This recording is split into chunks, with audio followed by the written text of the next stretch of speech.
Boa noite, tudo bem? Meu nome é Mariana, sou integrante da Juventude Espírita aqui do Josa Pititinga e hoje eu vou fazer a prece de abertura da palestra de hoje. Eu queria fazer um pouquinho diferente, que eu vou ler o capítulo 18 do livro do Evangelho segundo o Espiritismo, que diz assim: convido agora a todos a fecharem seus olhos e se conectar com Deus. Senhor, sabemos que não basta dizer o vosso nome com os lábios. Se o coração está vazio de amor e as mãos inertes no bem, ajuda-nos a viver a fé com sinceridade, a mostrar a tua presença em nossas atitudes, e não apenas em palavras. Que possamos compreender que o verdadeiro discípulo é aquele que faz a vontade do Pai, amando, perdoando, servindo, e não apenas aquele que se diz crente, mas se esquece da caridade. Não permitas que sejamos iludidos por vaidades espirituais ou aparências de fé.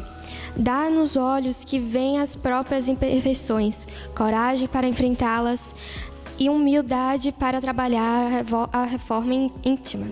Que possamos ser reconhecidos como teus servos, não por aquilo que falamos, mas pelo bem que semeamos no mundo, mesmo que em silêncio. Senhor, ensina-nos a fazer a tua vontade em cada pensamento, palavra e gesto. Que assim seja.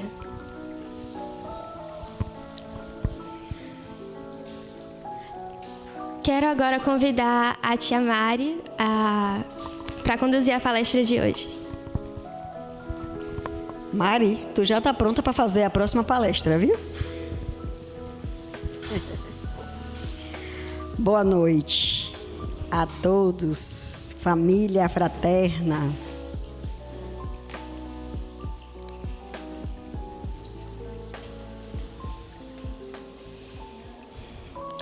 Mariana, na sua leitura, já deu metade do que a gente precisa saber. O que é que nós precisamos fazer para entrar no reino dos céus? Porque nem todo aquele que diz Senhor, Senhor, está pronto para que as portas do céu se abram. Mas quando a gente pensa em vir aqui para frente para falar de algo que a gente tem consciência plena de que ainda não faz, é bem difícil. Mas conduzir o outro, partindo do princípio de onde nós estamos, a gente não pode deixar para trás. Ainda que sejamos espíritos sem maturidade, mas essa busca da nossa maturidade espiritual se dá dessa maneira, tendo coragem, ousadia, para estar aqui na frente, falando de algo que nós ainda estamos tentando aprender.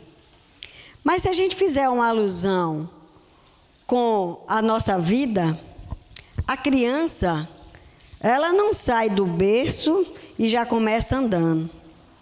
Primeiro ela anda de 4, engateando. Depois ela põe os joelhinhos, para depois pensar em assentar os seus pés nos passos do Mestre. E ainda assim, de vez em quando, a gente esquece quais são os passos que Jesus quer que a gente siga e pisa em falso.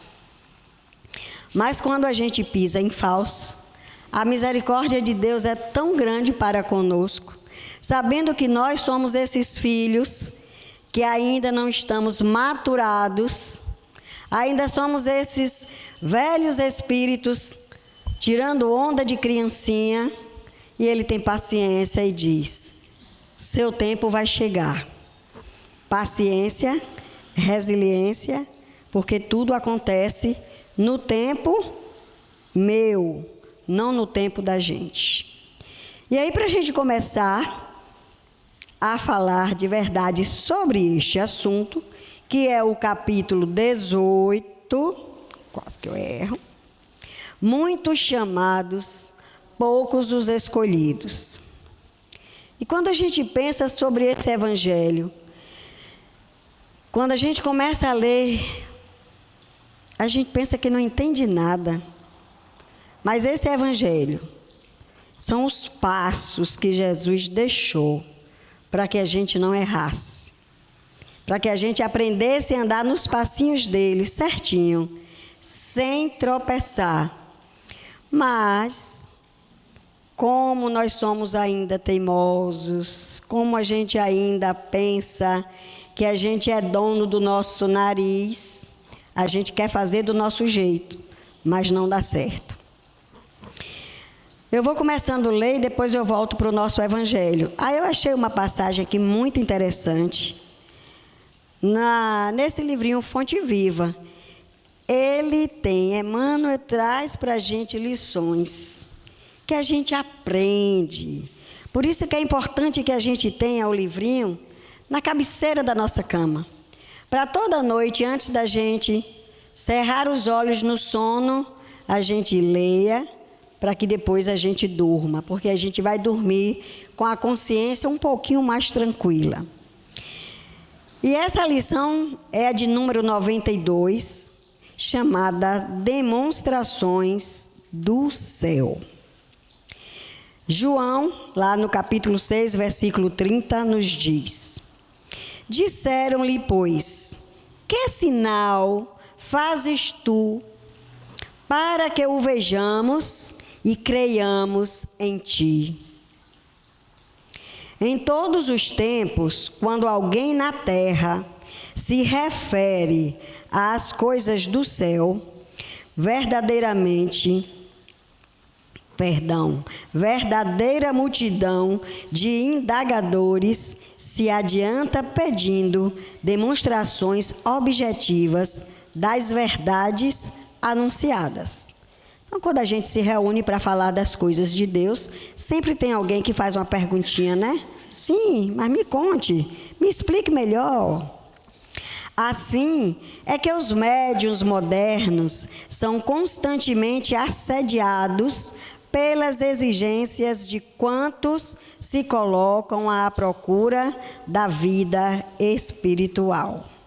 Quantos de nós está despertando para essa verdadeira vida, que não é essa que a gente vive, esse personagem que nós estamos aqui, vivendo essa experiência humana? Essa não é a verdadeira vida.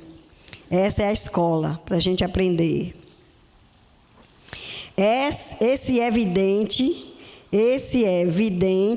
e deve dar provas daquilo que identifica. Aquele escreve em condições supranormais e é constrangido a fornecer testemunho das fontes de sua inspiração. Aquele outro materializa os desencarnados e, por isso, é convocado ao teste público. Todavia, muita gente se esquece de que todas as criaturas do Senhor exteriorizam os sinais que lhe dizem respeito. O mineral é reconhecido pela utilidade. A árvore é selecionada pelos frutos. O firmamento espalha mensagens de luz. A água dá notícias do seu trabalho incessante. O ar esparge informações sem palavras do seu poder na manutenção da vida.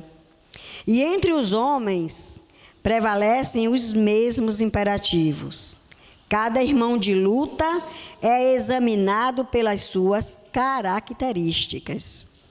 O tolo dá-se a conhecer pelas puerilidades. O entendido revela mostras de prudência. O melhor demonstra as virtudes que lhe são peculiares. Desse modo, o aprendiz do Evangelho, ao solicitar revelações do céu para a jornada da terra, não deve olvidar as necessidades de revelar-se firmemente disposto a caminhar para o céu. Houve dia em que a turba vulgar dirigiu-se ao próprio Salvador, que a beneficiava, perguntando: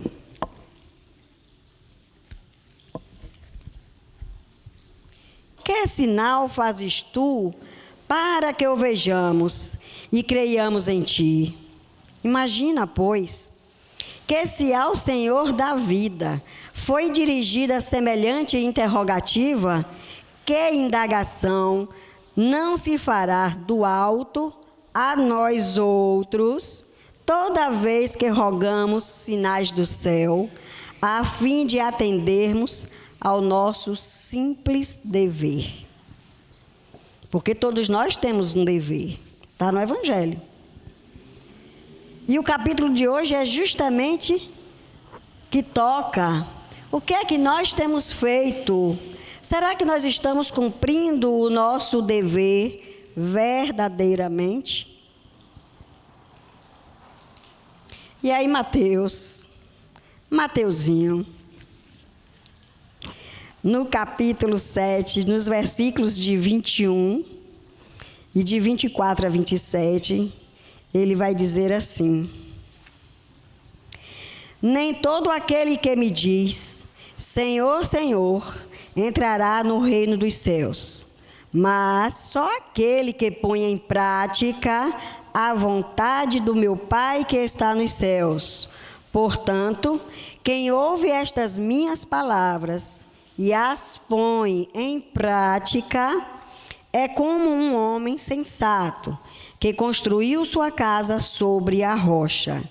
Caiu a chuva, vieram as enchentes, os ventos deram contra a casa, mas a casa não desabou, porque estava construída sobre a rocha.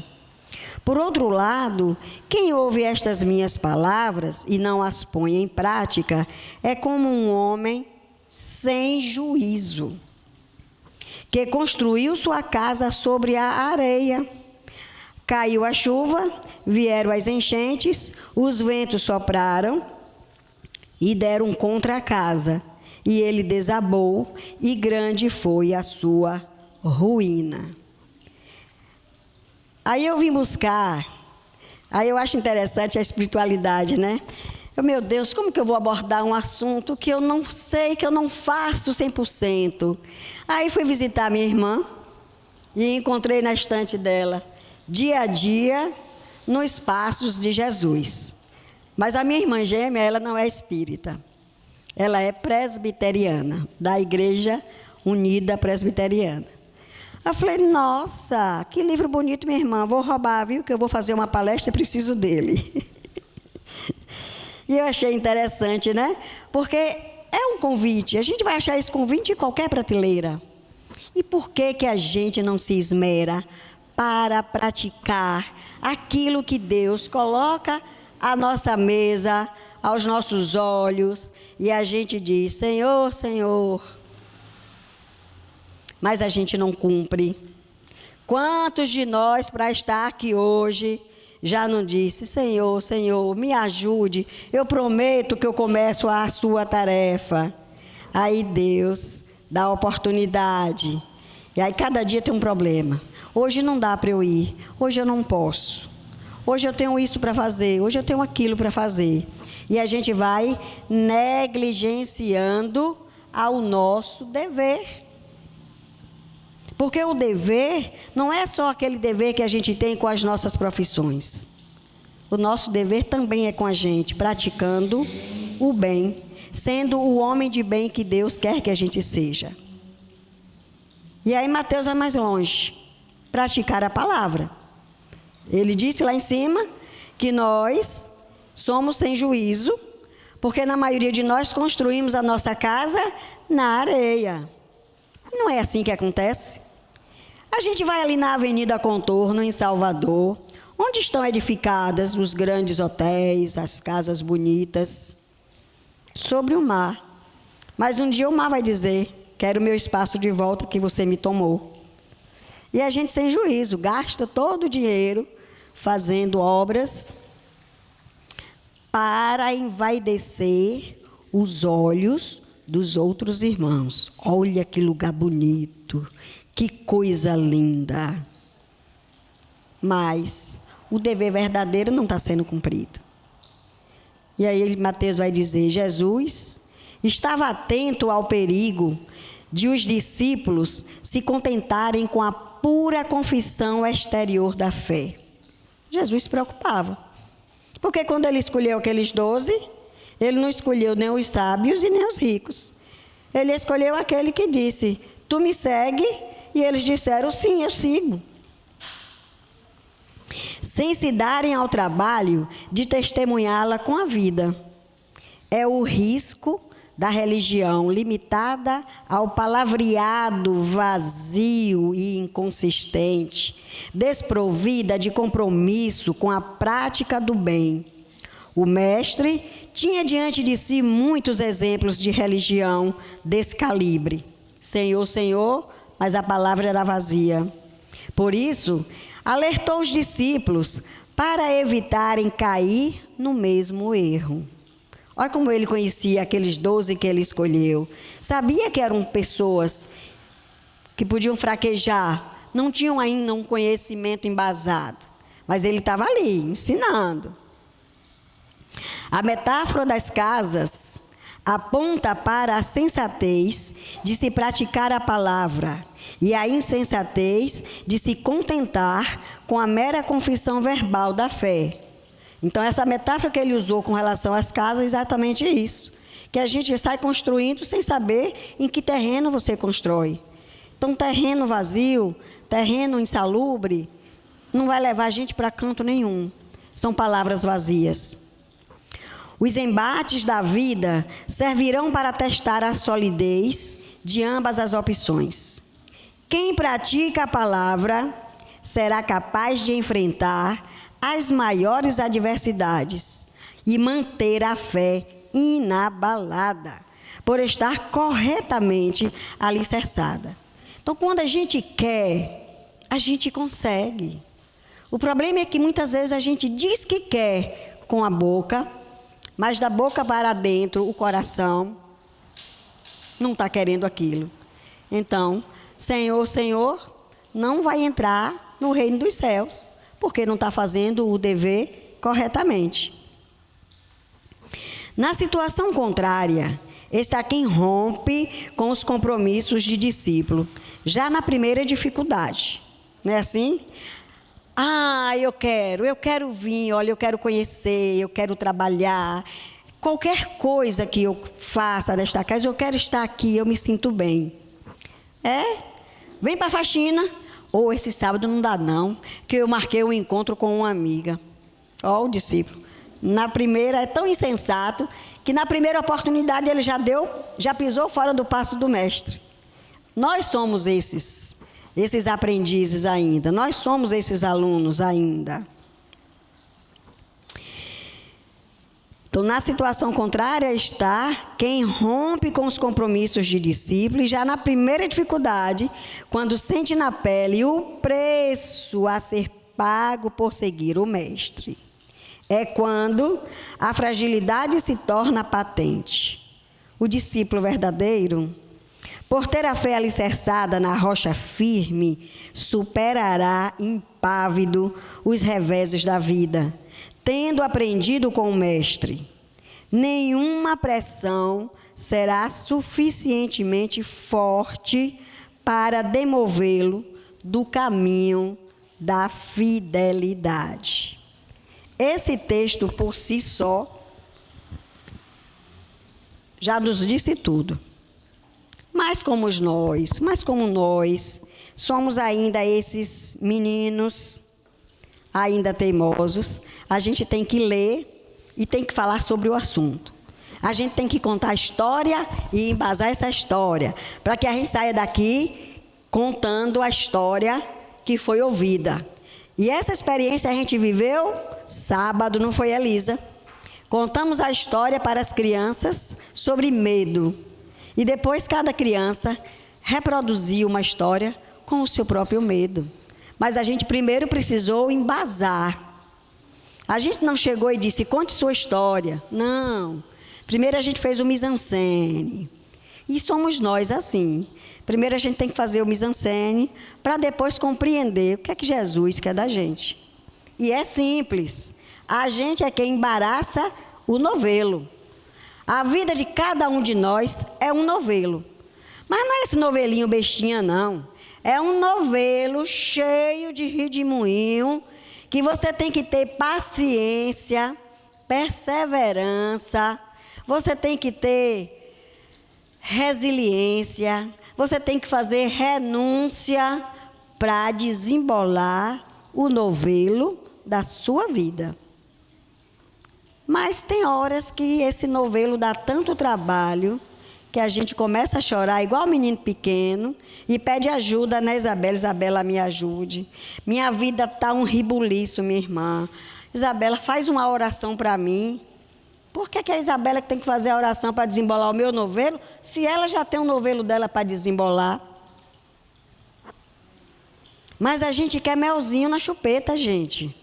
A gente quer que as pessoas botem a gente no colo, façam um carinho. E Jesus disse não. Quando Deus mandou Jesus vir para a terra, deu uma missão para ele. Qual foi a missão de Jesus aqui? Implantar o reino dos céus na terra. E aí perguntaram a ele, sim. E o que é esse reino dos céus mesmo que o Senhor está querendo que a gente implante? Né? Então, é plantar a missão divina no coração de cada homem. Isso ele fez? Fez. A gente aprendeu? Não. A gente fica se lamentando. Ah, por que a vida é tão difícil? Por que a vida é dura? Jesus está dizendo, segue meus passos que a tua felicidade chega. Mas a gente ainda insiste. Por quê? Porque a gente ainda respira, a gente ainda vive esse material. E aí, quando eu comecei a estudar, comecei a me lembrar das palestras lá de trás. Começando com José Carlos, quando ele vem trazer que a gente precisa entender que nós não somos esse material. O nosso material é diferente. A gente tem que distinguir o que é essa vida material que a gente vive e o que é a vida espiritual que a gente precisa também viver. Nós somos cidadãos desses dois mundos, mas a gente tem que buscar o equilíbrio, a gente tem que encontrar esse equilíbrio. Porque também desperdiçar a beleza desse mundo material que Deus colocou para ser a nossa escola, a gente vai degradar? Não. A gente vai dar para trás e ser ingrato com Deus, com essa obra maravilhosa? Não. Mas também a gente não precisa respirar 100%. Porque Deus botou esse mundo para ser a nossa escola. Mas aonde é mesmo a nossa casa? Aonde é mesmo que a gente tem que retornar? Para onde é que nós voltamos? E é isso que a gente precisa entender. É isso que a gente precisa balizar. E muitas vezes a gente esquece de que trabalhar para Jesus não é fácil. É como Mateus disse ali. Quem pensa que seguir os passos de Jesus é fácil, não é. E quando Jesus veio e escolheu aqueles 12 irmãos para segui-lo, ele mesmo disse: querem me seguir, mas saibam que muitas das vezes terão que dar a própria vida. E o que é dar a própria vida? É se despojar desse mundo que a gente vive, buscando uma felicidade que não é deste mundo. Não é. A gente tem flashes de felicidade, flashes. Mas a felicidade nossa não é daqui. E aí eu estava contando hoje de manhã no evangelho, que o meu evangelho de manhã era a felicidade não é deste mundo, que um homem cheio de posses, de riquezas, tinha uma filha e que ia fazer 15 anos. E ele queria fazer aquele festão de 15 anos para convidar todos os amigos da mesma nata que ele estava. E a menina disse: não quero festa nos meus 15 anos. E ele ficou desolado, porque ele queria dar de presente a festa de 15 anos. E isso foi motivo, e esse caso é verdade, e isso foi motivo para que ele buscasse uma terapeuta. E aí ele foi buscar, e essa terapeuta eu conheço. E ela contou o caso para a gente, passado de muitos anos. E aí ele disse, olha, eu estou aqui, eu estou precisando de ajuda. Eu já não sei mais o que eu faço com a minha filha, que tem 15 anos. Vai fazer os 15 anos agora. Eu não sei o que dar para ela. Eu queria dar a festa dos 15 anos, mas ela não quer. E agora? Eu não sei o que dar. E a pergunta foi, olho no olho. Tem certeza que você já deu tudo que ela precisa? Aí ele parou, contabilizou as joias, contabilizou as boas escolas, contabilizou as boas viagens, contabilizou tudo de material que ele pôde dar àquela filha. Aí ele respondeu para ela, sim, eu já dei tudo, eu não tenho mais nada para dar, só se eu repetir os presentes. Aí ela disse, você deu tudo de material. Mas a minha pergunta é, e da convivência, do espiritual que ela precisa ter, já ofertou alguma coisa? E o vazio ficou. Porque a gente que está nesse mundo, esquece que nós somos, em essência, espírito, não corpo. O corpo é instrumento para a evolução do espírito. Então, a gente tem que cuidar do corpo e do espírito. Palestra de nosso irmão Ricardo. Depois vem Valéria, falando dessa festa, do festim das bodas. Depois vem Isabela, com a porta estreita. Lições que estão aqui. Que uma coisa depende da outra. Se o capítulo 18 que nós estamos estudando já diz que muitos são chamados e poucos os escolhidos, é porque no capítulo 17, sedes perfeito, já foi ensinado para nós o que devemos fazer para alcançar a perfeição, o que devemos fazer para ser escolhido de Deus, o que devemos fazer para a gente conseguir abrir a porta do céu e entrar. Porque não é só dizer Senhor, Senhor. Alguns disseram aqui, Senhor, não profetizamos em teu nome? Não expulsamos em teu nome o demônio? Não fizemos muitos milagres em teu nome?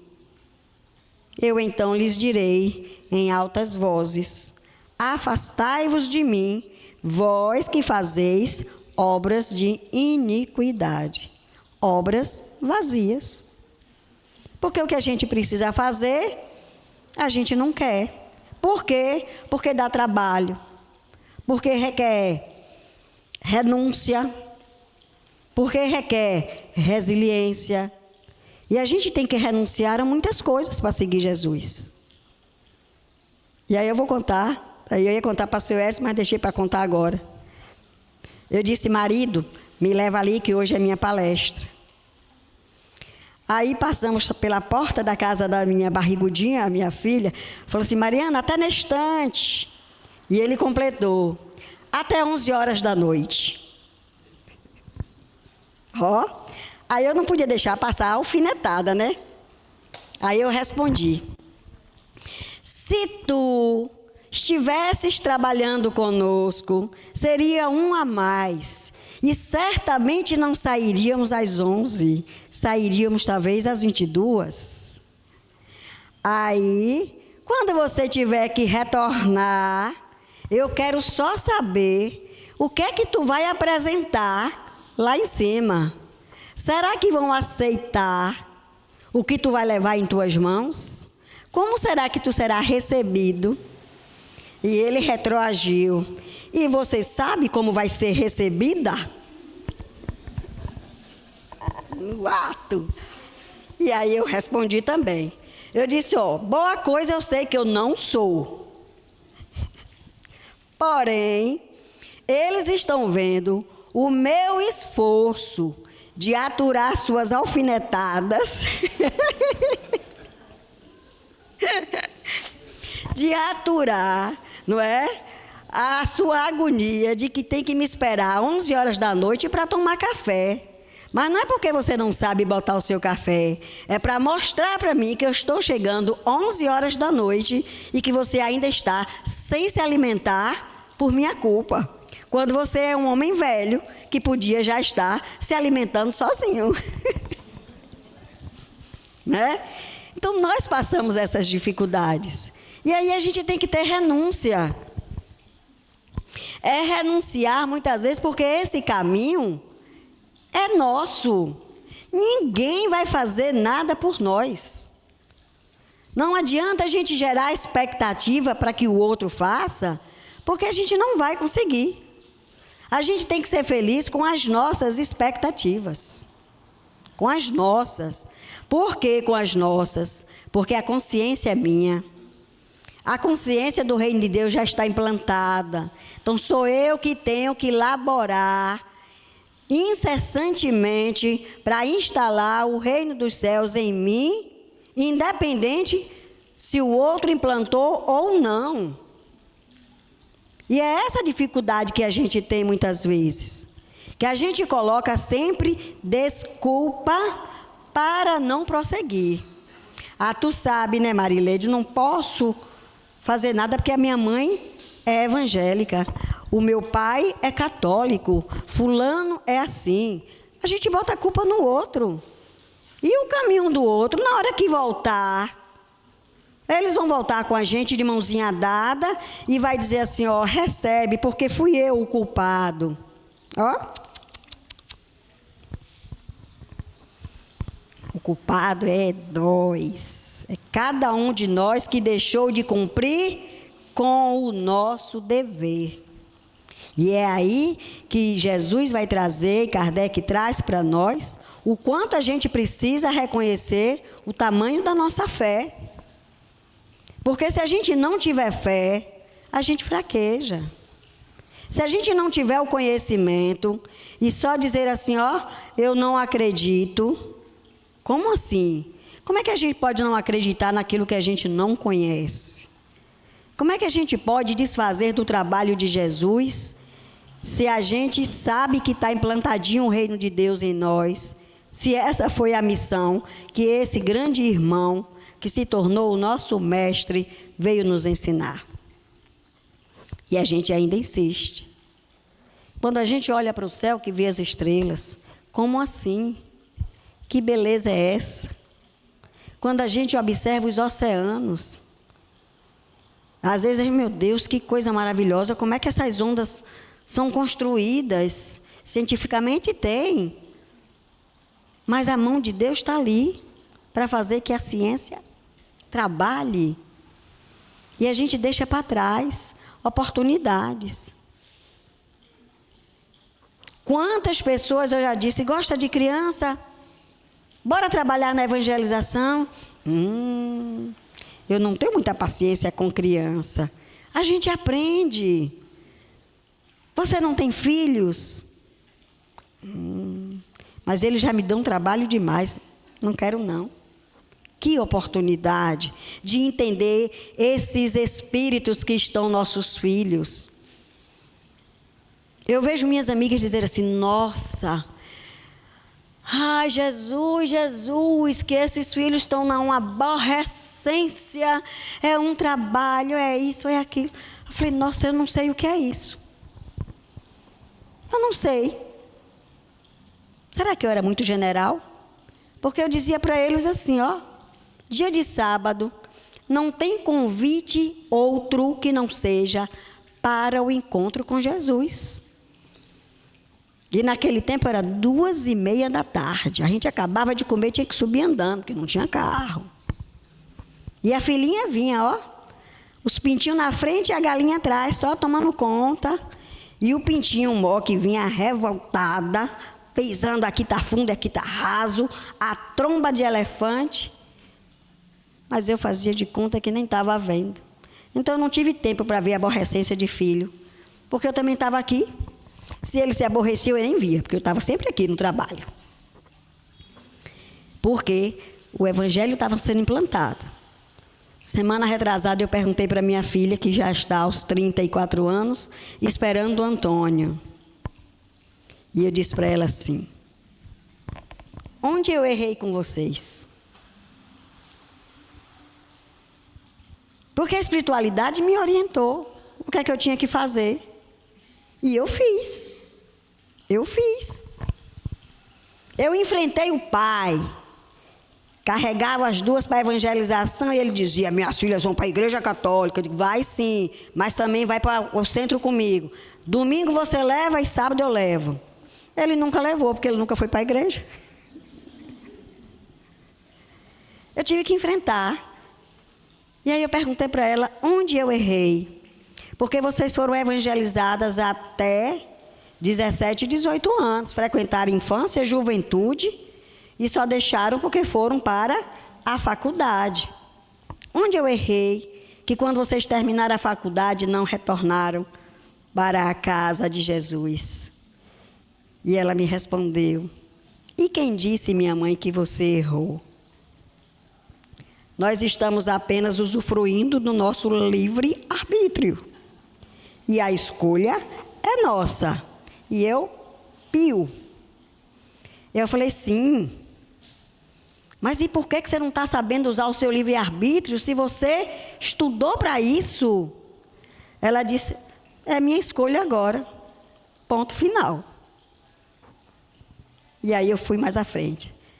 Mas Antônio vai sim para a evangelização, quer você queira, quer o pai não queira.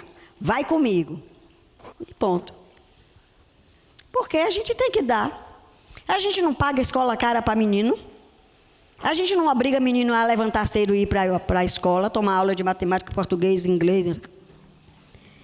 E por que dia de sábado a gente não pode trazer o nosso filho para a evangelização? E aí sabe o que eu tenho ouvido? Ah, Mari, é porque ele quer fazer futebol. Será que o futebol vai trazer as lições? Será que o futebol vai trazer os passozinhos de Jesus para ele seguir? A gente tem que pensar, gente. A gente tem que pensar. Beleza. Nós temos que aproveitar esse mundo, como eu já disse. Não podemos deixar passar. Mas a gente também precisa colocar o espírito no conhecimento, para saber o que é que eu posso e o que é que eu não posso fazer. Para ele entender que as aflições que nós adultos hoje vivemos, fomos nós que pedimos. Mas a gente tem as aflições, tem as causas das aflições, tem as aflições anteriores e tem as aflições futuras. E a gente não aprende. Por quê? Porque a gente quer continuar no pedestal do sofrimento, no pedestal de coitadinho. Ah, mas eu já faço tanta coisa, eu já fiz tanta obra. Mas e a obra que é sua? Sua. Você fez em prol do outro. Mas para fazer a obra ao outro, primeiro não tem que fazer a você mesmo? Tem. E aí aqui tem bem assim, ó. Aquele que violar um destes menores mandamentos e que ensinar os homens a violá-los, será considerado como último no reino dos céus, mas será grande no reino dos céus aquele que os cumprir e ensinar. Então não é só dizer Senhor, Senhor, é preciso ter o agir. É preciso fazer com que esse amor entre em ação. Porque se ficar dormitando em nós, não vai para frente. É aí que a gente tem que vencer a nós, primeiramente. E depois a gente vai vencendo aqueles que estão conosco, que muitas vezes é o pezinho para a gente cair. E a gente tem que ser firme. Nós precisamos ter essa firmeza. Eu quero, eu preciso. Eu não vou negligenciar com os ensinamentos morais que Deus deixou para que a gente pudesse aprender. E se eu deixo para segundo plano, eu vou ser aquele discípulo insensato. Eu vou ser aquele homem sem juízo, que sai fazendo as coisas por fazer, sem meditar o que está fazendo. E o que é que a gente tem em troca? O sofrimento. As doenças chegam, as dores também. E alguém aguenta a dor?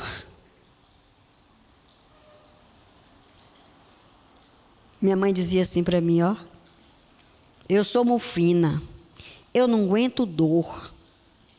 Ela tinha uma dorzinha de cabeça, ela corria para a cama. E brigava com todo mundo, que tinha que ter silêncio. Silêncio, eu estou com dor de cabeça. Hoje ela tem dores, mas ela só expressa a dor pelo olhar. E só reconhece a dor no olhar aquele que conhece o Evangelho. Aquele que sabe olhar no olho e conversar assim, ó. Calma, seja corajosa, tenha força, você vai vencer. Porque essas dores de hoje que você está passando é o aprendizado das coisas erradas que nós já fizemos lá atrás. E você escolheu passar por isso. Gente, não é fácil. Não é fácil. 12, 14 anos, sem comer pela boca, sem beber água pela boca, sem reconhecer os seus entes queridos. É uma dureza. Mas se a gente pensar por esse prisma, é duro para um filho ver isso. Mas quando a gente tem o Consolador prometido, a gente entende, não é à toa. É necessidade. Foi o Espírito quem pediu. Só nos resta amparar. Mas para eu amparar com palavras recheadas de algo positivo, eu tenho que conhecer um pouquinho. Eu posso não ser aquela pessoa praticante disso aqui, mas eu estou me esforçando. É como eu disse para o esposo, eu estou me esforçando. Eu estou fazendo o que eu posso para chegar lá em cima melhorada. Porque eu sei que eu fui uma trepeça. Mas Deus foi tão misericordioso que me apresentou isso aqui. E aí eu vou deixar lá enferrujando na prateleira? Não, gente. Vamos estudar. É fácil. Aí uma pessoa diz, mas eu estudo, Mari, em casa. Falando, você lê em casa. Porque estudar só em conjunto. Porque quando a gente estuda em conjunto, a gente tem a oportunidade de pensar e de refletir. Nossa, eu já li isso aqui várias vezes, mas Mari me trouxe uma coisa interessante. Mas não foi nem Mari. Foi o esforço que eu fiz para ler. Foi o esforço que eu fiz para ouvir várias palestras. Foi o esforço que eu fiz de catar um bocado de livro e sair. Me ajuda, Senhor. Me intui, Senhor. E confiar. E quando a gente confia, tudo acontece. O que falta em nós é a confiança divina. É a certeza de que um futuro promissor nós temos. Vamos passar pela dor? Sim. Vamos passar pelas dificuldades? Também. Mas se a gente souber passar, a gente passa com zelo. A gente passa agradecendo a Deus a oportunidade de ser estagiário nessa messe. E olha que nós estamos na condição de estagiário. Porque se Jesus fosse passar a régua, nem estagiário a gente prestava. Porque a gente tem um probleminha. Tanto no mundo material, como no mundo espiritual. A gente é expert na teoria, que estuda, mas fica um vazio para a prática do que a gente viu na teoria. E é terrível essa sensação, gente. Eu saí da faculdade. No dia que eu recebi o diploma, olha o que é a responsabilidade. Olha o que é a consciência. Eu falei, nossa, e agora? Como é que vai ser? Porque agora eu estou sendo chamada para a responsabilidade de uma profissão. Mas eu já estava trabalhando. Mas o simples fato de dizer, agora você não pode botar a culpa em ninguém. Porque quando você sai da faculdade, tem um estágio para finalizar. E no estágio tudo maravilha, sou estagiária. Ou desculpe, sou estagiária. Ou desculpe, sou estagiária. Aí vamos trazer agora para os ensinamentos de Jesus. Eu posso estar pedindo desculpa a Jesus toda hora, por não ter sido bondoso, por não praticar a caridade, por não ter amor ao meu próximo. Eu posso. Aí ele vai dizer, mas você já teve. Mas a gente não pode julgar todos. Porque eu não sei quantas encarnações eu já tenho. Quantas encarnações tem seu Edson? Porque não é a cabeça branca que vai dizer. Não é só essa encarnação que vai dizer. Então, a gente às vezes tem um irmão que tem dificuldade de compreender o reino de Deus, de compreender o que é esse ensino moral que Jesus nos trouxe. Aí a gente tem que pensar, quantas encarnações ele teve? Será que ele está na segunda, na terceira? Será que ele está na 20ª? Será que ele está na 50ª? Não sabemos. É por isso que a gente tem que ter paciência para com todos. É por isso que temos que estar aqui todos, médicos, nutricionistas, terapeutas, todo mundo junto. Porque não é isso que dita a capacidade de cada um. O que vai ditar a capacidade de cada um é o trabalho, é o dever que você exerce. Eu posso ser uma exímia faxineira, se eu fizer com amor. Mas eu posso ser uma péssima faxineira, se eu fizer apenas por fazer. E na seara de Jesus, não é fazer só por fazer. Ou você faz com amor, ou não faça. Porque se você faz com amor, você tem todo um aparato. Mas se não tiver amor, nada acontece. E aí eu vou finalizar com uma lição de Emmanuel, no Portal da Luz. E ele vem dizer assim, cada fruto aparece no tempo adequado. Aspiras à posse do conhecimento espírita evangélico? Será que a gente pensa, a gente quer, a gente deseja esse conhecimento? Iniciemos, então, o aprendizado pela nossa reforma íntima. É a nossa reforma interior.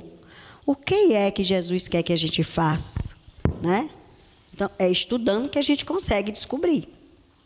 Disse Jesus, o reino de Deus está dentro de vós. Descobri-lo e estabelecer as vias de acesso para alcançá-lo depende de nós. Não depende do outro. Não depende do nosso pai, da nossa mãe, do nosso marido, da nossa esposa. Não depende dos nossos filhos, dos nossos avós. Depende de cada um de nós. Será justo suplicar o socorro de Deus nas horas de aflição e construir a existência como se Deus não existisse? Não é ingratidão a gente ver esse mundo tão lindo? Deus? Quem é esse? Que Deus é esse seu? Ergamos a fé raciocinada, principiando pela base do dever cumprido, de modo a que não nos falte a paz de consciência. Em seguida, enxerguemos a nós mesmos, olhemos para nós como espírito imortal, como espírito que vivencia experiências humanas em diversas décadas, em diversos séculos. Se vens da província obscura da negação, procura discernir a verdade, para perceberes a divina sabedoria que te rodeia em toda parte. E começa a jornada no rumo da espiritualidade maior, em rumo à nossa essência. Se procedes do distrito superado de outras crenças, que não mais te satisfazem as exigências da alma, busca o entendimento de ti mesmo, de modo a prosseguires na ascensão à vida superior. Jamais aniquilar o tesouro das horas com discursos estéreis, ou seja, palavras vazias, sem ação. Se te reconheces com necessidade de mudança espiritual, atingiste nova faixa de madureza para a grande compreensão. Cada fruto aparece no tempo adequado. Contempla a vida em torno com a visão mais ampla de que dispões agora e ama cada ser e cada coisa no lugar em que se encontrem e conquanto lhes ofereças auxílio incessante. Age sem a preocupação de alterá-las. Consagra-te, acima de tudo, à edificação do reino interno. Entretanto, se o anseio da perfeição te aquece com veemência, recorda que Deus nos esperou até hoje o impulso de melhoria e, cooperando com a providência divina para o bem de todos os nossos irmãos, é urgente reconhecer que nenhum de nós sabe ou pode amá-lo mais do que Deus. Que a gente medite sobre essa lição de hoje. Que a gente possa voltar no nosso canal da CEGEP e assistir esses últimos bate-papos, porque a gente fecha.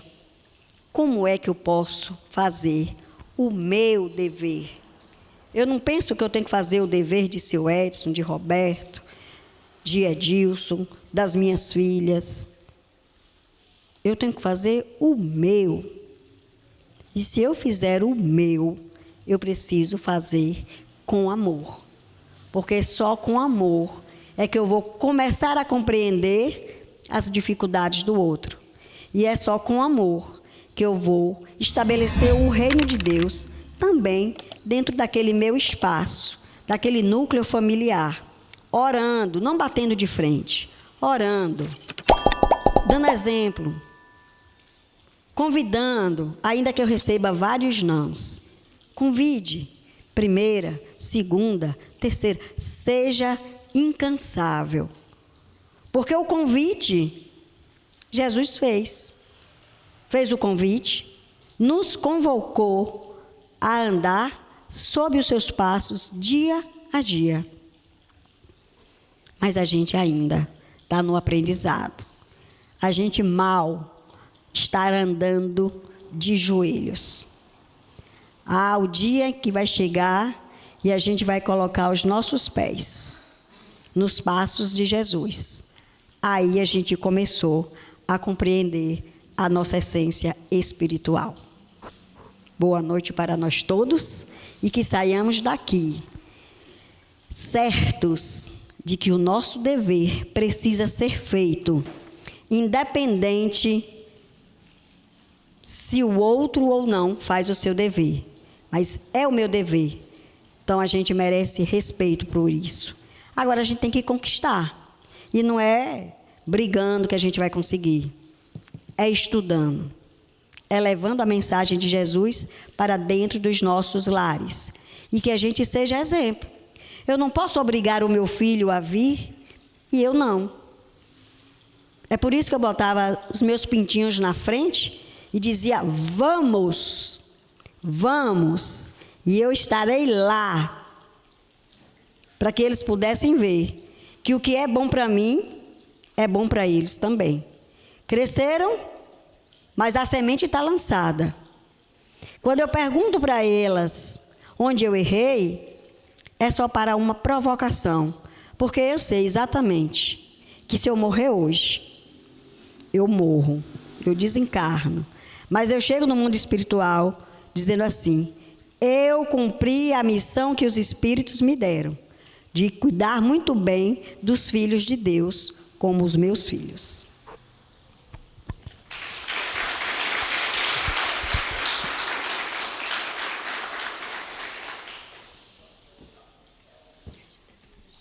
Não sorteio o meu. Perfeito. Não tinha pessoa melhor para palestrar a doutrinária de hoje. Enquanto está abrindo os avisos, eu vou sortear o livro de hoje. Tia Mari, um número entre 1 e 33. 25.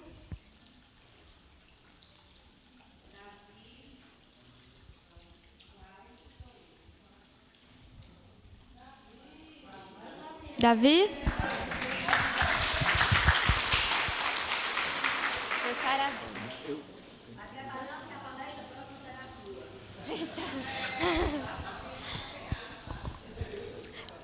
O Diálogos Espíritas com o tema O Sonho.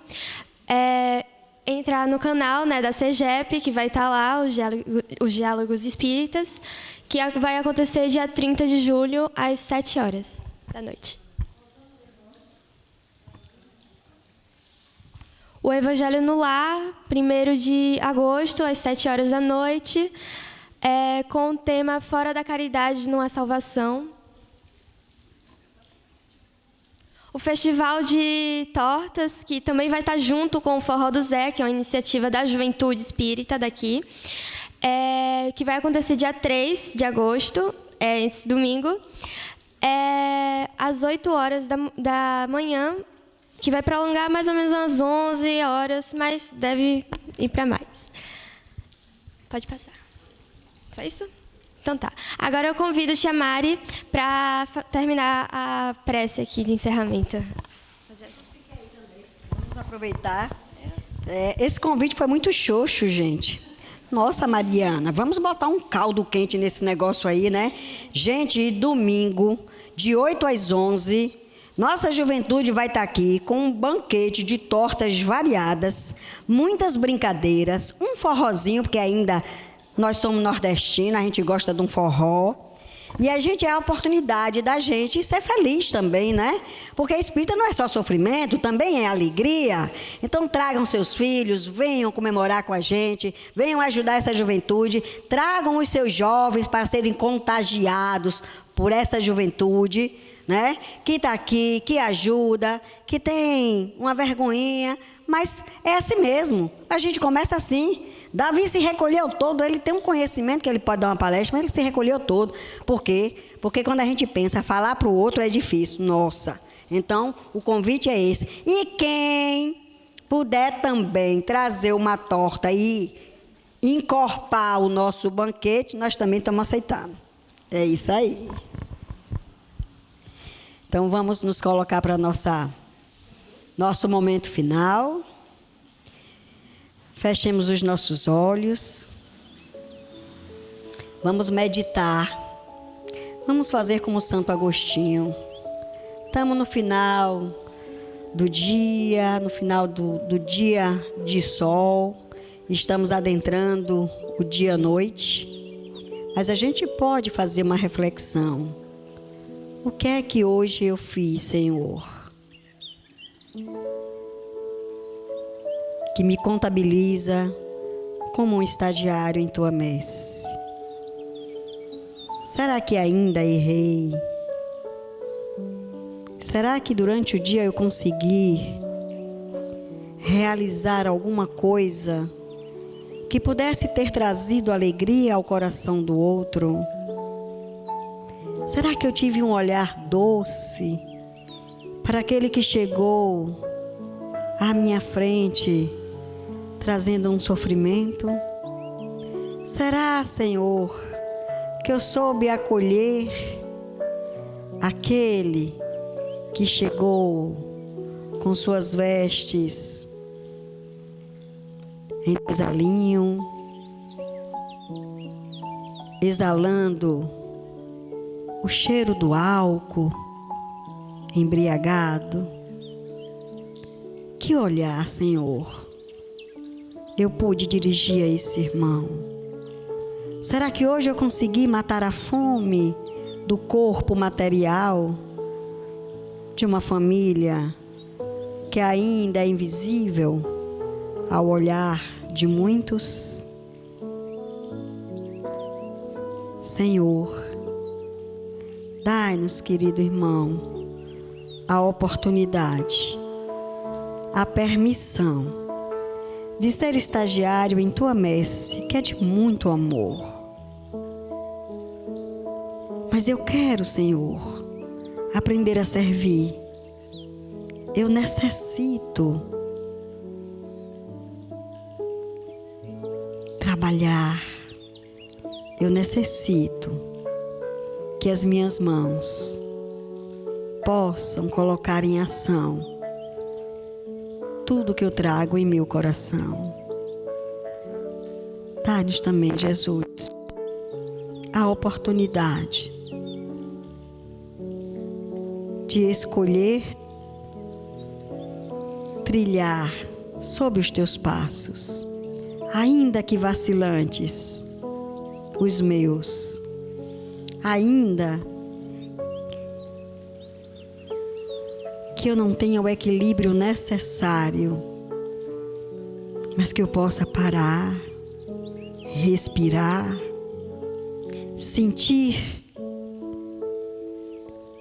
o ensino divino que há em mim, sentir esse reino que está plantado em meu coração por Ti, Senhor, e que eu possa aproveitar todas as oportunidades. Gratidão por permitir que estejamos aqui, reunidos em Teu nome, lendo, estudando essa bússola que salva, esse consolador que consola a gente e que mostra os caminhos que devemos seguir rumo a essa felicidade que tanto buscamos, mas ela não é deste reino. Mas que enquanto aqui tivermos, que sejamos gratos por esse planeta maravilhoso criado pelo nosso Pai, que eu não seja tão ingrato a ponto de degradar com as minhas iniquidades a beleza que Ele tem. Dai-nos, Mestre Jesus, a oportunidade do aprendizado, que aprendamos a escolher bem, que aprendamos a selecionar melhor ainda como servir a cada irmão que aqui se encontra, a cada irmão que há nessa humanidade, a cada país, a cada estado, a cada município. Se a gente puder, que a gente possa contribuir para a instalação desse reino de amor, desse reino de caridade que o Senhor veio nos ensinar. Que assim seja.